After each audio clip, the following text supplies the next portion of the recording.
So the week of Ravonna Renslayer is basically over. We've got a new card coming in Mobius tomorrow. And the question from this video is, should you still buy Ravonna Renslayer? I think my answer might surprise you. So let's jump into some data and get through this. Let me know what your thoughts are in the comments below. We're first going to stop by Marvel Snap Zone just to see if there are any decks with Ravonna. So the way we're going to analyze this is anything good with Ravonna, right? That's the first question of should you buy her, should you not? I've got this that I'm going to look at and one other thing that I'm going to put at the end that's going to tell you whether I think and why I think you should or should not kind of go and get her now before she's gone forever. All right, so we're going to do this quickly in this first part. Again, shout out to Marvel Snap Zone. This is their premium section. This is great for looking at what's happening at the moment. I just wanted to see, is there anything in here that is showing me with a Ravonna? I don't see anything in these first few decks. We're looking for a 3-cost card. Nothing good. I mean, it's a lot of your typical stuff. I don't want to do another meta deck, so I'm not going to analyze each one of these. I did that video the other day. Go check it out if you want to see it. I'm not here to do that. I just want to see if Ravonna pops up anywhere, like literally anywhere that's happening right now and what's hot. Okay, there's nothing in here as far as Ravonna currently. This is something, again, Marvel Snap Zone, shout out to them. They've got a nice premium top 10 decks, and it's over the past 24 hours, so you can always stay on top of what the meta currently is. So now we're just going to look at the Snap decks. We're going to change the latest patch. We're going to sort by, let's do average cubes. This is, or actually, we should do win rate because it's Conquest. I care more about winning than I do anything else, I suppose. So Conquest. So now we're going to look in here. I don't think I'm going to sort anything else. I think that's good. Let's see. Loki, of course, no Ravonna in that. We've got, again, Loki Collector.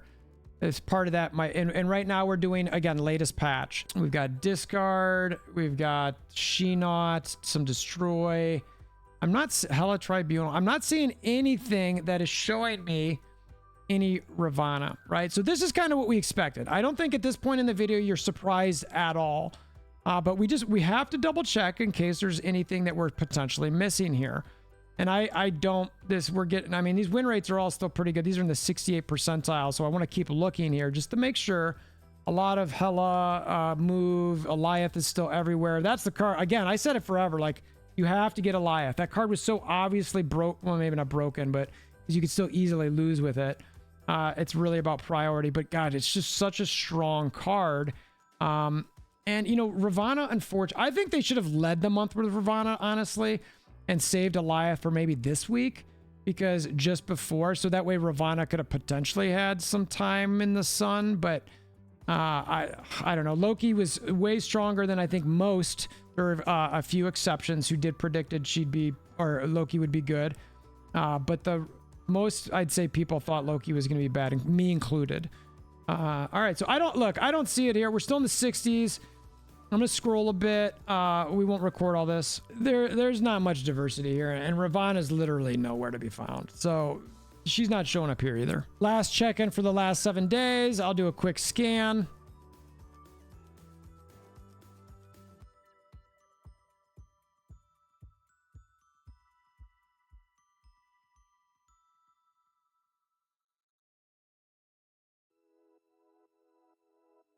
All right, she's not here. I think, again, I don't think that's anything that's going to be shocking. Let's just double check over on Untapped as well. Again, this is the regular rank. We're not going to look at the Conquest in this one. I just want to scroll through. I think it's a lot of what we expected. Loki, high Evo. This is a little surprising. It's sort of bouncy. Yeah, maybe not bouncy, but it's card buildy. Discard, Galactus, high Evo. Yeah, Ravonna's just bad, right? So I think that she's not showing up anywhere. We're going to look at some final stat on her where we're just looking at her as a card here in a second as well. You know the spot we're probably going to go to. Sadly, again, I think that Second Dinner could have easily just dropped her in on a week before Alioth. Like, have her be for Loki, Ravonna, Alioth, Mobius. That would have been my release schedule that I think should have been. And that might be something I've got to think about in the future for content reasons, is just like analyzing a little bit. Though I think this is one of the first times it's ever really happened where it's like, hey, this is obviously a card that you should not release at this point in time. I think a lot of the other times it's all felt pretty fine, to be honest. There was never a point in time where I thought, well, this card could have been a little bit better had you released her a little bit sooner. But yeah, again, we're finding the same thing. There's nothing new here. So we're going to go to our friends over at Snap.fan, and we're going to look at just the cards. Last 30 days, right? Actually, let's just do last 7 days to start. And I'm actually sorting by card because we just want to go to Ravonna. So here we go. We're sorted by card on this one. So we're going to scroll down. We're going to find, and remember that at the top, game seen, average cubes, win drawn is what I think Second Dinner looks at the most. So we'll look at that. When played is the final column there. So we'll just go to the R's. QRS in reverse order is, I don't know how to do my alphabet. All right. So first off, last 7 days, 7,600 games. It doesn't take much to just look across this line, and it doesn't matter what the columns are above. It's trash. An under 50% win rate. In one situation, we've got a draw rate of less than 48% win, negative cubes, and 0 cubes. When played is less than 50%. Trash, trash, trash, trash, trash. Now, let's see that 7,600 games. That's actually a good amount of games. She's in a lot, okay, comparatively speaking, in the last week. When you're looking at all these other cards, like that's, I mean, God, look at Jeff. Jeff's everywhere. That's hilarious. That's pretty bad. Now let's extend it to the last 30, or let's do this season. Let's go to card again, and we'll jump down to the R's.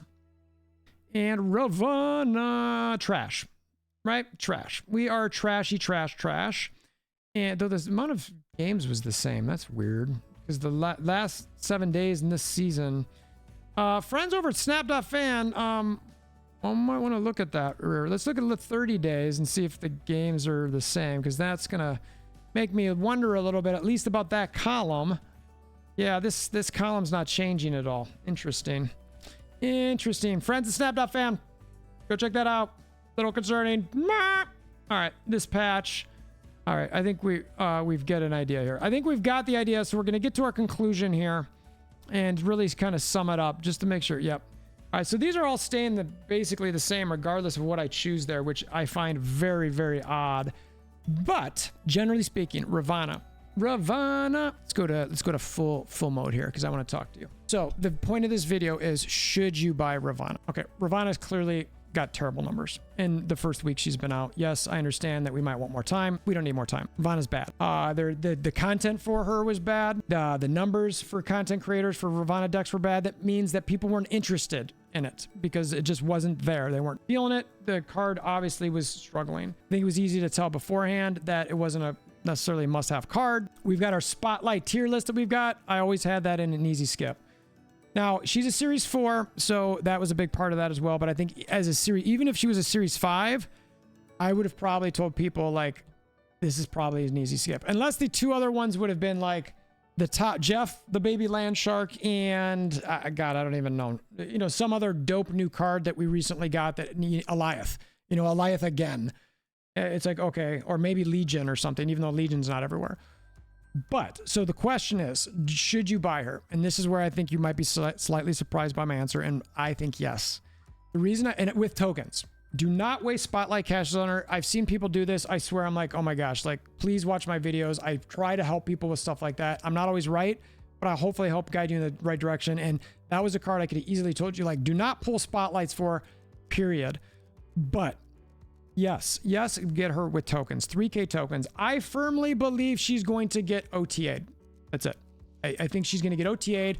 I think she's going to go down to 2 cost. I think they'll leave her at 2-3. And if she still struggles, I could see her end up being a 2-4. Yes, I think, and at 2-4, I think that's a really strong card that's potentially going to have its own deck types build within it. I think there's going to be a lot of fun stuff with that. I think that it's an insanely strong card. And the point is, even at 2-3, but especially at 2-4, you do not want to not have this card for 3,000 tokens. Tokens, yes, I know they're harder to come by nowadays, but if you're playing this game and it's a hobby, then I would highly recommend budgeting a little bit towards your hobby. Getting 3,000 tokens for the occasional Series 4 buy is, I think, worthwhile. And again, I think that this card, it's got to get OTA'd. You know what? I might be wrong, but to me, if I was in that situation, I'd fully expect the OTA and I'd want to make sure that I have that card. I'm not telling you to necessarily do that, but I think it's something you definitely got to think of. So that's my personal plan. I've obviously got the card, but if I didn't, that'd be my plan. It's not me telling you what to do. It's me saying, you definitely think about this. You need to think about this when factoring it in, because like I said, I think my answer was going to surprise you, and it is for a certain reason, but I don't know. I guess FOMO, right? It's a sales tactic. So that's where I'm at. Anyway, I decided to want to have a video on this. I think that generally speaking, she's not a great card. Larry, looking forward to Mobius coming out tomorrow night, and I'll have a video on that tomorrow. So if you want to check that out, please consider hammering down that like button, subscribing, all that sort of thing. Until next time, we hope you have a wonderful day.